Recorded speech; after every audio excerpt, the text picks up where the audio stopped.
하나님의 말씀을 같이 보겠습니다. 요한복음 6장 51절부터 58절의 말씀입니다.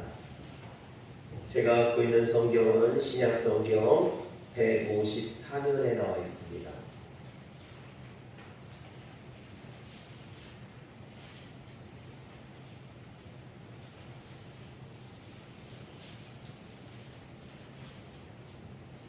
신약성경 154면 요한복음 6장 51절부터 58절의 말씀을 같이 교독하겠습니다.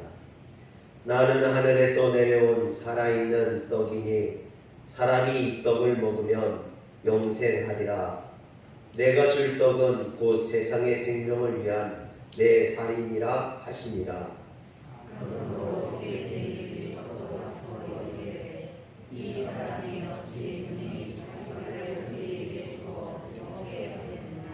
예수께서 이르시되 내가 진실로 진실로 너희에게 이르노니 인자의 살을 먹지 아니하고 인자의 피를 마시지 아니하면 너희 속에 생명이 없느니라. 내 살을 먹고 내 피를 마시는 자는 영생을 얻고 마지막 날에 내가 그를 다시 살리리니 내 살은 참된 양식이요 내 피는 참된 음료로다. 내 살을 먹고 내 피를 마시는 자는 내 안에 거하고 나도 그 안에 거하나니 살아계신 하나님께서 나를 보내시매 내가 아버지로 말미암아 사는 것 같이 나를 먹는 그 사람도 나로 말미암아 살리라. 이것은 하늘에서 내려온 떡이니 사람이 먹어도 죽은 것과 같지 아니하며 이 떡을 먹는 자는 영원히 살리라. 아멘. 할렐루야.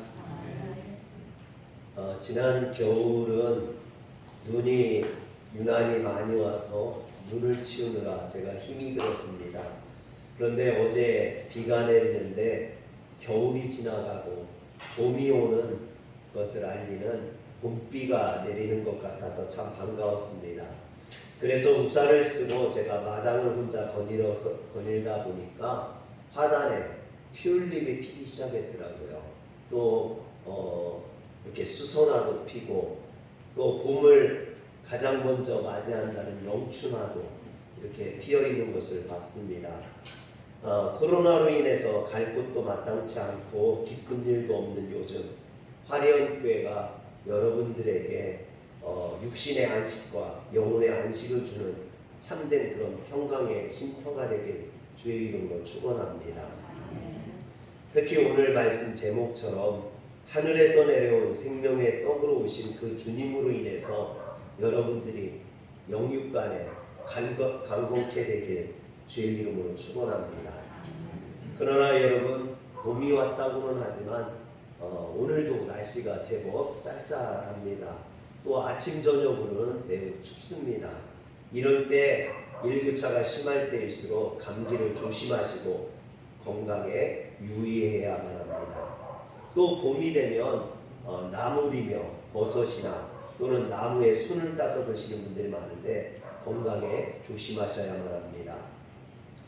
순간포착 세상에 이런 일이에 매미를 잡아서 매미를 먹는 사람이 나온 적이 있어요. 여러분 매미가 아시죠? 나무에서 왜 앵앵앵 소리를 내는 그 매미를 그냥 산채로 날개를 떼고 그것을 오둑오둑 씹어서 먹더라고요. 제가 그것을 보다 너무 충격을 받아서 아니 먹을 것도 많은데 왜 굳이 매미를 먹나 그랬어요. 근데 이 사람은요 그게 자기 보양식이라는 거예요. 여름 보양식이라고 그걸 막 먹는 겁니다. PD도 걱정이 됐는지 이 남자를 데리고 병원에 가가지고 이렇게 건강 검진을 받게 했는데 아직까지는 그 몸에 이상은 없는데 의사 소견에 이 매미는 기생충이 많아서 그것을 먹으면 기생충에 감염될 수가 있다고 먹지 않는 것이 좋겠다라고 권면을 했습니다. 여러분 우리가 먹어야 될 것이 있고 먹지 말아야 될 것이 있습니다. 굳이 이런 것은 먹지 않아도 되죠. 그런데 이런 먹는 것, 우리의 육신을 위해서 먹는 것만 조심해야 될 것이 아니라 우리의 영혼을 위해서도 먹는 것을 조심해야 됩니다. 여러분 하나님 말씀이라고 또는 성경 공부라고 다 좋은 게 아니라는 거죠. 이 말세에 거짓 선지자나 거짓 교사들이 많습니다. 이단이 많습니다. 여러분, 이런 이단이나 거짓 교사들의 거짓 가르침을 조심하시길 주의 이름으로 축원합니다. 그래서 우리의 영육간의 건강을 위해서 어떤 것이 먹을 수 있는 것인지, 어떤 것이 먹을 수 없는 것인지 이것을 분별할 수 있는 우리에게 그런 분별력이 필요한 시대인 줄 믿으시기를 바랍니다. 오늘 본문은 먹을 것에 대한 예수님의 말씀입니다. 오늘 본문 앞에 보면 예수님은 벳세다 광야에서 오병이어의 기적을 행하셨습니다. 보리떡 5개와 물고기 2마리로 남자 장정만 5,000명을 먹이시고, 그리고 남은 것들을 모아보니까 12광주리가 되었다라고 합니다. 이것을 오병이어의 기적이라고 합니다. 신약 성경에 보면 예수님의 행적과 말씀을 기록한 것들이 여러 권이 있죠. 마태, 마가, 누가, 요한복음. 특별히 이 4가지 성경은 예수님의 행적과 일생과 그 말씀을 기록해 놨습니다. 이것을 가리켜서 사복음서라고 해요. 그런데 이 사복음서 모두에 나와 있는 예수님의 기적들, 동일한 기적들은 많지가 않아요. 그 중에 하나가 이 오병이어의 기적이라는 겁니다. 그만큼 이 오병이어의 기적은 매우 중요하고 놀라운 그런 기적이라는 거죠. 뿐만 아니라 이 오병이어의 기적은 예수님이 누구신지를 우리에게 보여주는 그런 기적이기도 합니다. 그렇다면 예수님께서 이런 오병이어의 기적을 베푸신 목적은 무엇일까요? 여러분, 첫째는 배고픈 사람들을 위함입니다. 예수님 당시에 대부분의 토지는 예루살렘의 귀족들이 다 가지고 있었어요. 그래서 그들은 농사를 짓지도 않으면서 농부가 수확한 수확의 대부분을 가져다가 그걸로 배불리 먹고 평안하게 살았습니다. 그러나 대부분의 백성들은 소작농으로서 고생을 해서 농사를 지어도 대부분을 다 빼앗기고 늘 헐벗고 굶주린 삶을 살았습니다. 예수님은 이런 사람들을 불쌍히 여기시고 긍휼히 여기셔서 그들에게 오병이어의 기적을 통해서, 하나님의 말씀뿐만 아니라 오병이어의 기적을 통해서 그들의 배고픔을 달래주셨던 것입니다. 그들의 삶을 긍휼히 여기시고 그들이 배부르고 넉넉한 삶을 살기를 원하셨던 것이죠. 그러나 이것뿐만이 아니라는 겁니다. 오병이어의 기적은 이것을 베푸신 것은 이것을 베푸시는 사람이 누구인지를 그들에게 알게 하고자 함이었다라는 것입니다. 오병이어의 기적은 배고픈 사람들을 배부르게 하기 위한 목적도 있었지만 더 큰 목적은 이 놀라운 기적을 통해서 이런 놀라운 기적을 베푸시는 분이 누구인가를 알려주시기 위함이었다라는 겁니다. 즉, 이런 기적을 행하시는 예수님이 그리스도이심을 알려주시고 그분을 믿음으로 영생의 축복을 누리게 하기 위함이었습니다. 그래서 요한복음은요, 오병이어의 기적을 기적이라고 하지 않아요. 그럼 뭐라고 합니까? 그것을 표적이라고 말하고 있습니다. 예수님이 그리스도 되심을 알려주는 표적이라는 거죠. 여러분, 14절을 한번 보시겠습니다. 6장 14절. 6장 14절 다 같이 읽겠습니다. 시작. 그 사람들이 예수께서 행하신 이 표적을 보고 말하되 이는 참으로 세상에 오실 그 선지자라 하더라. 아멘. 사람들에게 보여주는 예수님이 누구이신지를 알려주는 그 표적이라는 거예요. 이것을 보고 사람들이 예수님을 그리스도라는 것을 깨닫게 되는 거죠. 어떤 사람이 바닷가를 거닐다가 램프를 하나 주었어요. 더러운 램프예요. 그래서 그것을 옷에 문질러서 닦았는데 갑자기 거기서 연기가 막 올라오더니 펑 하고 터지면서 거인이 나타나는 겁니다. 그러면서 이 거인이 뭐라고 하냐면, 주인님, 무엇을 도와드릴까요? 소원을 말씀하시면 무슨 소원이든 한 가지만 들어드리겠습니다. 이 램프가 요술 램프였던 거예요. 여러분, 이 요술 램프에서 여러분들의 소원을 들어준다고 하면 여러분들은 무슨 소원을 빌겠습니까? 별로 소원들이 없으신가 봐요. 그렇죠? 우리 성도님들, 이 램프한테 빌어 하나님한테 말하면 되죠. 맞습니다. 우리 성도님들 다 신앙이 좋으셔서. 그런데 여러분, 아픈 사람들은 아마 건강하게 해달라고 할 것이고, 또 취직하지 못한 사람이 있다면 취직하게 해달라고 할 것이고, 저같이 키가 작은 사람들은 좀 키 좀 크게 해달라고, 한 60까지는 좀 커야 될 텐데 자꾸 줄어드는 것 같아서, 시간이 갈수록 줄어드는 것 같아서 좀 고민입니다. 저희 소연이 같은 경우에는 난 대학생인데 언제쯤 남자친구가 생기나 그래요. 우리 소연이에게는 좀 남자친구가 생겼으면 하는 소원이 있을 테고요. 또 물질이 궁핍 많으신 분들은 또 부자가 되고 싶은, 그래서 뭐 로또 번호라도 좀 알려달라고 그럴 수도 있겠죠. 그런데 이 사람은요, 뭐라고 빌었냐면 1년 후에 신문을 내게 달라고 그랬어요. 왜 그랬냐면 요즘 주식이 열풍이죠. 1년 후 신문에 보면 주식 시세가 나오니까 그것을 보고 오를 것을 미리 알고 그것을 미리 사두려는 그런 의도였습니다. 그래서 이 램프의 요정이 그에게 신문을 준 거예요. 1년 후에 신문을. 그래서 그가 막 1년 후에 신문을 보면서 지금의 주식과 막 비교를 하고 있는데, 그 신문 밑에 보니까 사고에 대한 기사가 나왔는데, 그 사고의 기사를 읽다 보니까 거기에 자기가 사고로 죽었다라는 소식이 나온 거예요. 여러분, 주식을 사서 부자가 되면 뭐합니까? 그것을 누리지도 못하고 자신이 죽는다면 그것이 무슨 도움이 되겠습니까? 여러분, 우리 인생이요, 램프의 요정이나 또는 어쩌다가 뭐 일확천금을 누리고 그것으로 우리의 인생이 영원함을 누릴 수 있는 것이 아니라는 거예요. 할렐루야. 그래서 우리는 이 땅에서 사는 것도 중요하지만 그것보다 더 중요한 것이 있다라는 것을 깨달아야만 합니다.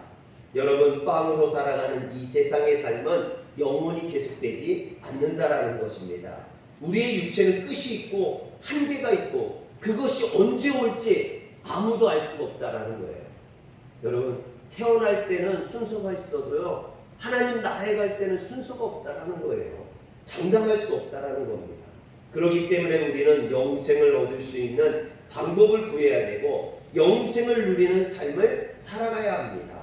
그래서 육신의 양식을 먹는 것도 중요하지만 그것보다 더 중요한 것은 영혼의 양식, 영생의 양식을 먹는 것이 더 중요한 줄 믿으시길 바랍니다. 이처럼 세상 사람들은 육신을 위한 빵을 원하고 그것을 위해서 살아갑니다. 그런데 우리 그리스도인들조차도, 영혼을 위해서 살아가야 될 우리 그리스도인들조차도 인생의 빵을 위해서, 먹을 것을 위해서, 그것을 오로지 그것만을 위해서 살아가는 사람들이 있다라는 것이 안타깝습니다. 어떻게 하면 더 잘 살고, 어떻게 하면 더 배부르고, 어떻게 하면 더 잘 먹을까, 이런 목적을 위해서 주님을 믿고 신앙생활을 한다면 여러분, 그것이 전부가 아니잖아요. 그 이상의 것이 있는데 그것을 모른다는 것이 참고 안타깝습니다. 사랑하는 성도 여러분, 우리 그리스도인들은 영생의 삶을 위해 살아야만 합니다. 또 이런 영생의 삶을 살기 위한 노력이 없다면 그것은 참된 그리스도인의 삶이라고 말할 수 없을 것입니다. 인생의 모든 것을 누렸던 사람, 성경에서 인생의 모든 것들을 누렸던 사람 하면 떠오르는 사람이 솔로몬이에요. 솔로몬은 주변 나라들과 계약 결혼을 했죠. 그래서 공주급 부인과 첩이요 1000명에 이르렀습니다. 여자가 1000명이에요. 여러분, 남자들이 제일 부러워할 만한. 그리고요, 황금궁전에서 또 지혜를 논하고 시를 논하고 문학을 논하고 눈에 좋은 것, 입에 좋은 것, 그가 마음에 원하는 모든 것을 누리고 살았습니다. 그래서 솔로몬이 뭐라고 했냐면요. 전도서 2장 25절. 소연아, 전도서 2장 25절. 솔로몬이 한 말이에요. 아, 먹고 즐기는 일을 누가 나보다 더 해보았으랴. 솔로몬이 이 세상에 있는 모든 사람들보다 먹고 즐기는 일에 있어서 자기가 최고였다라는 거예요. 그만큼 누리며 살았다라는 겁니다.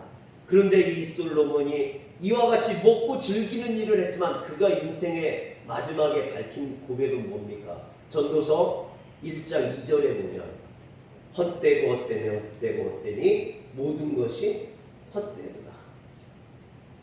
인생에 먹고 사는 거, 인생을 누리고 쾌락을 즐기는 거, 그것들이 나중에 보니까 아무것도 아니더라는 겁니다. 우리 인간은 육체의 빵만으로 살 수 없는 존재입니다. 영혼과 하나님으로 채워야 될 공간이 분명히 있다라는 거예요. 그런데 빵과 같은 임시적인 대용품으로 아무리 채우려고 해도 우리의 영혼의 갈증을 채울 수 없다라는 거예요. 아무리 부자여도 아무리 좋은 것을 먹어도 영혼 한편에는 만족함이 없다라는 거죠. 갈급함이 있다라는 겁니다. 그것을 채우지 않으면 아무리 부유해도 행복하지가 않고 아무리 넉넉해도 늘 공허한 삶을 살아갈 수밖에 없다라는 겁니다. 그래서 예수님은 자신을 하늘에서 내려온 생명의 떡이라고 오늘 말씀합니다. 또 인자의 살을 먹지 아니하고 인자의 피를 마시지 아니하면 너희 속에 생명이 없느니라라고 말씀하십니다. 아무리 겉으로는 신앙생활을 하는 것 같아도 육신의 빵을 위해서 살아가고 예수님을 먹고 마시지 아니하면 그 속에 생명이 없다라는 것입니다. 예수님은 자신을 하늘에서 내려온 생명의 떡이요 하나님이 보내신 생명의 양식이라고 말하고 있습니다. 하늘에서 내려온 생명의 양식, 그 주님을 우리가 먹고 마셔야 된다는 거죠. 근데 이 유대인들은요, 하늘에서 내려온 생명의 양식하면 두 가지를 먼저 생각을 했습니다. 첫 번째는 뭐냐면 하늘에서 내려온 생명의 양식, 우리가 너무나 잘 아는 거 뭐가 있을까요? 만나. 이스라엘 조상들이 출애굽해서 광야 40년 동안 먹었던 그 만나. 이스라엘 백성들도 하늘에서 내려온 생명의 양식하면 만나를 생각했다라는 거예요. 그 광야 아무것도 없습니다. 먹을 것도 없어요. 나무도 없어요. 여러분, 그곳에서 이스라엘 백성들이 몇 명이냐면 200만 명입니다.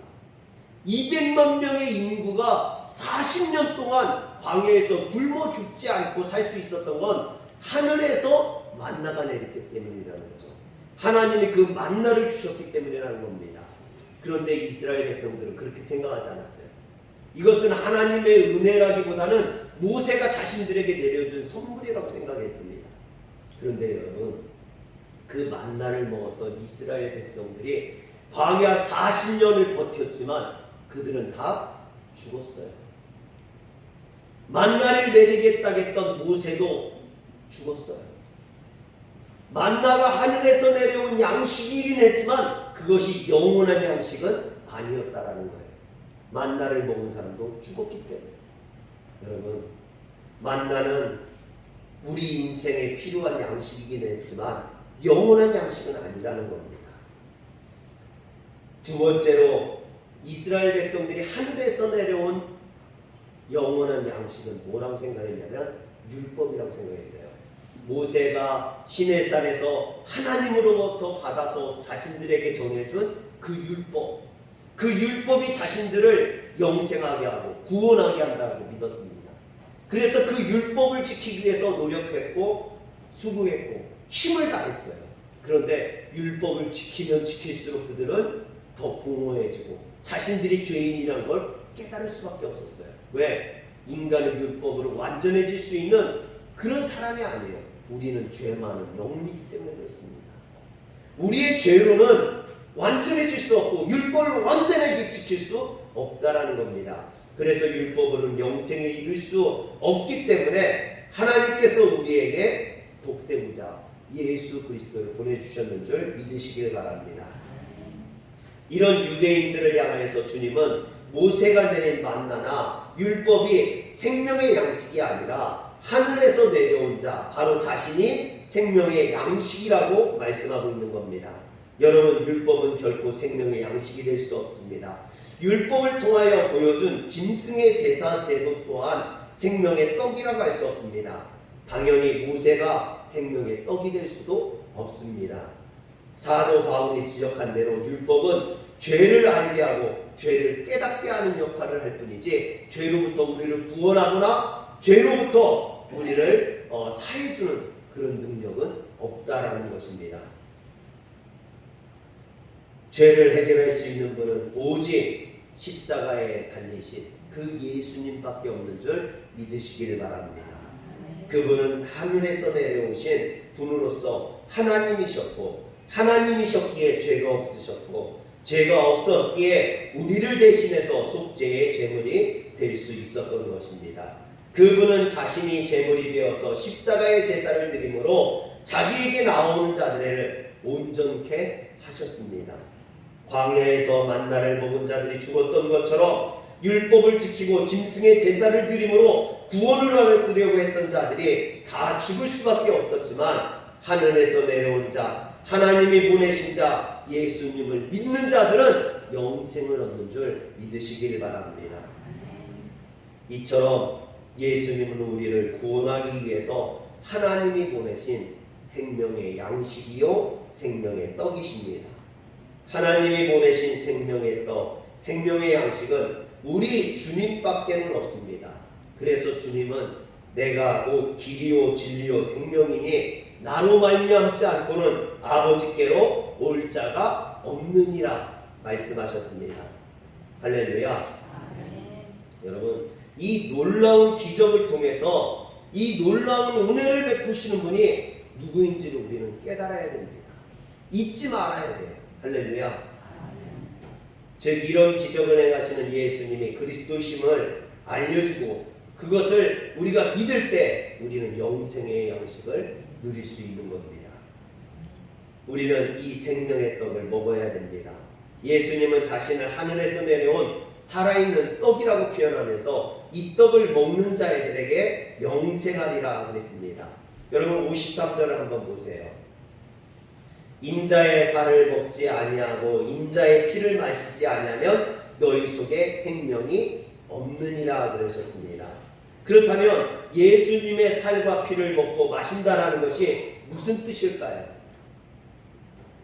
여러분, 진짜 예수님의 살을 먹고 피를 마시는 겁니까?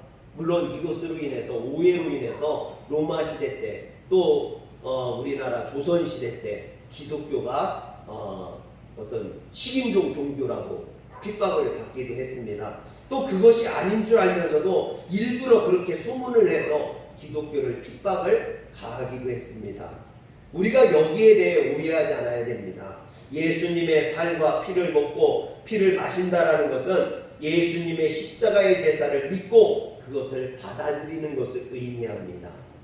예수님은 십자가에서 자신의 몸을 찢기셨고 피를 흘리셨습니다.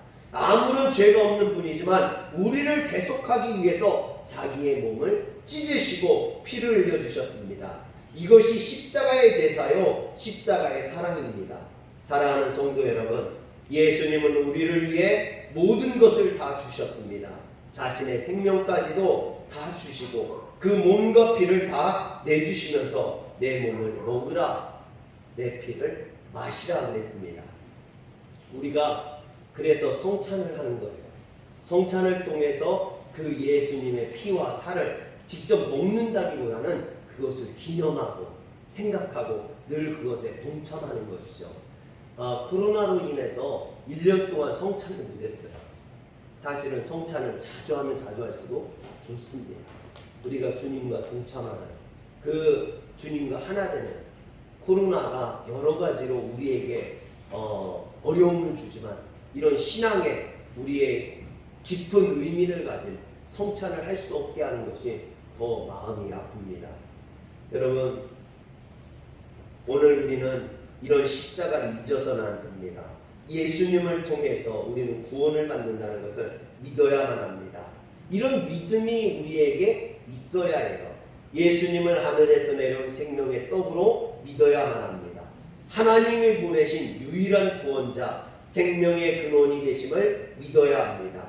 그분이 나를 위해 십자가에서 죽으시고 살을 찢기시고 피를 흘려 돌아가셨음을 믿어야 합니다. 그러면 우리는 생명을 얻고 구원을 얻고 영생을 누리게 되는 줄 믿으시기를 바랍니다. 그렇다면 그 피를 먹고 마시는 자는, 그렇게 예수님의 살을 먹고 그 피를 마시는 자는 어떤 축복을 받게 될까요? 여러분, 먹는 거 중요하죠. 그 먹음으로 우리가 어떤 축복을 받는지를 반드시 알아야만 합니다. 오늘 본문을 통해서 몇 가지 축복을 주님은 말씀하고 있습니다. 먼저 54절에 보면 다 같이 읽을까요? 시작. 내 살을 먹고 내 피를 마시는 자는 영생을 가졌고 마지막 날에 내가 그를 다시 살리리니. 여기에 보면 영생을 가졌다라고 말합니다. 영생은 영원히 사는 것도 해당되지만 그것뿐만 아니라 주님과 함께 사는 삶을 의미하기도 합니다. 우리가 여러분 영원히 사는 것 좋죠. 그러나 지옥에서 영원히 살면은 어떻게 되겠습니까? 그건 괴로운 것이죠. 영원히 살되 천국에서 주님과 함께 사는 것, 그것이 무엇보다도 기쁘고 행복한 인생인 줄 믿으시길 바랍니다. 두 번째 축복은요, 54절에 나옵니다. 마지막 날에 내가 다시 살리리라 그랬어요. 이 세상에는 예수님을 믿다가 죽어 먼저 간 사람들이 많이 있습니다. 그런 사람들이 예수님의 재림과 함께 다시 살아나서 영생의 삶을 살 것을 이야기합니다. 세 번째는 우리가 주님 안에 거하시고 주님이 우리 안에 거하신다라고 말하고 있습니다. 56절, 소연아 56절. 내 살을 먹고 내 피를 마시는 자는 내 안에 거하고 나도 그의 안에 거하나니 그랬어요. 여러분, 주님의 살을 먹고 피를 마시는 자는 늘 주님 안에 거하게 되는 줄 믿으시길 바랍니다. 네 번째는요, 57절에 보면 나로 말미암아 살리라 그랬습니다. 살아계신 아버지께서 나를 보내심에 내가 아버지께로 말미암아 사는 것 같이 나를 먹는 그 사람도 나로 말미암아 살리라. 할렐루야. 이처럼 주님으로 살아가는 성도들 되시길 주의 이름으로 축원합니다.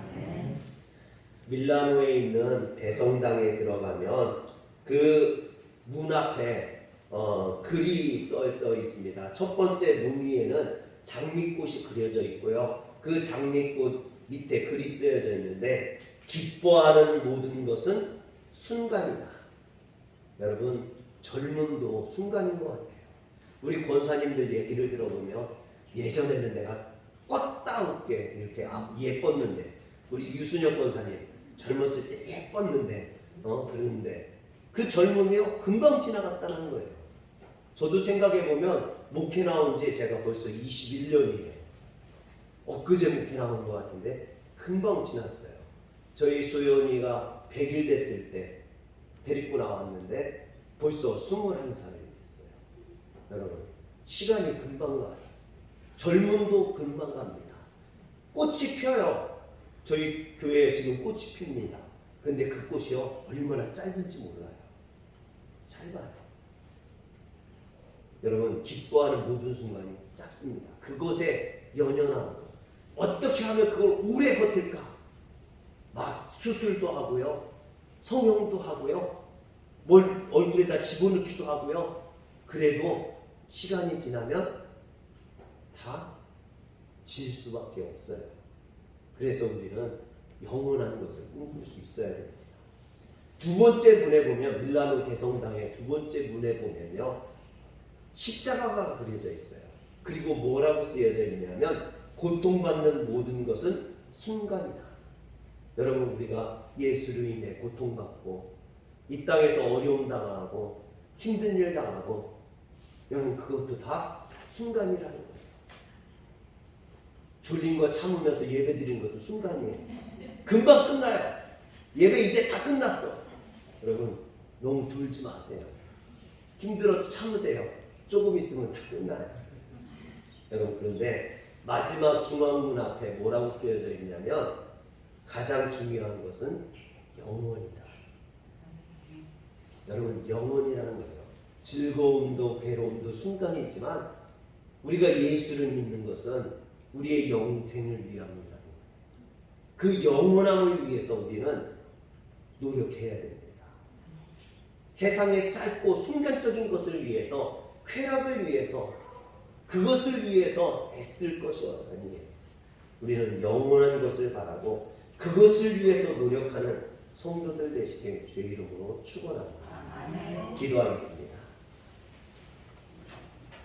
전능하신 하나님, 오늘 우리가 이 세상의 짧은 쾌락을 위해서, 이 세상의 짧은 만족을 위해서 우리의 인생을 허비하지 않게 하여 주옵소서. 우리는 늘 저 천국을 바라보고 영원한 삶을 소망하며 주님 앞에 달려나가는 성도들 되게 하여 주옵소서. 오늘 이곳에 참석한 모든 성도들이, 하나님 앞에 예배드리는 모든 성도들이 주님을 먹고 마심으로 주님과 하나 되어서 영생의 복을 누리게 하여 주시옵소서. 우리 주 예수님의 이름으로 기도합니다. 아멘.